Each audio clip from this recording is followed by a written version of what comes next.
this is my final project for Global Humanities, and I will be debating the question, do significant individuals work for society or against society? So enjoy. Do significant figures work for society or against society? Well, this is obviously not a one-sided thing. Our world is way too big to only have either good people or to either only having bad people. Significant individuals work for society, but more in a way in which they do something in favor of what society needs depending on the time, place, and space.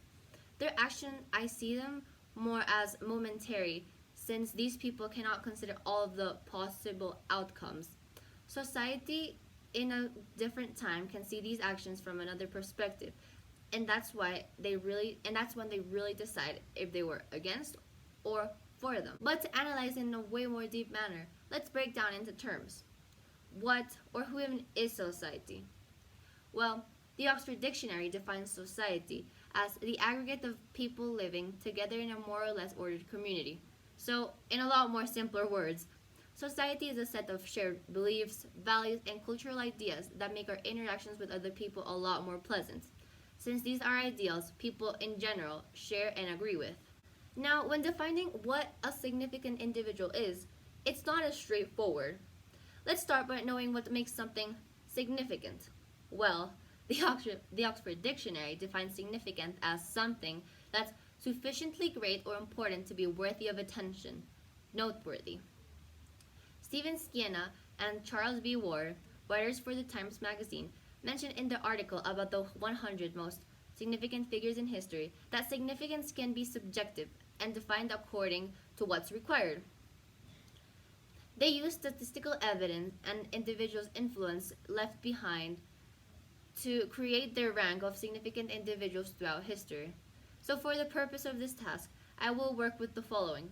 A significant individual is someone who is known for their actions and their impact on society. These people have inspired some sort of movement or trend in their respective societies. But as I mentioned before, these significant individuals do something that they think that could benefit society in the moment and obviously near future. They can't really tell all of the possible outcomes that their action might cause. Let's take Adolf Hitler as an example. He wanted to conquer Europe, while at the same time raising the Aryan race into power.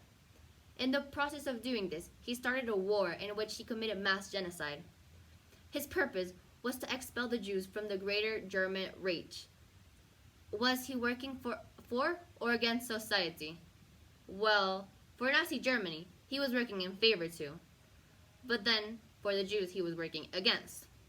Did he consider all of the possible outcomes? Absolutely not. He was sure he was going to reach his goal, but instead ended up giving up and losing the war. One of the major outcomes from this, though, was the creation of the United Nations, where the goal is to prevent things like these happening with peaceful diplomatic discussions. So, once again, was he working for society or against? Well, that's when we come in. And he really wasn't. He was working against us.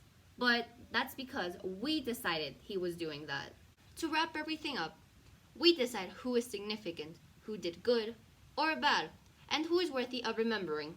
Each day, we're gaining more knowledge than ever, giving us more criteria on what's beneficial for us or not. Society is barely ever completely satisfied with anything, since we all have very different opinions and ways to see the world. So that's why individuals don't decide if they're doing good or bad, but society does as time goes by. It can change various times, since we're in constant also change. So there's never a right or wrong.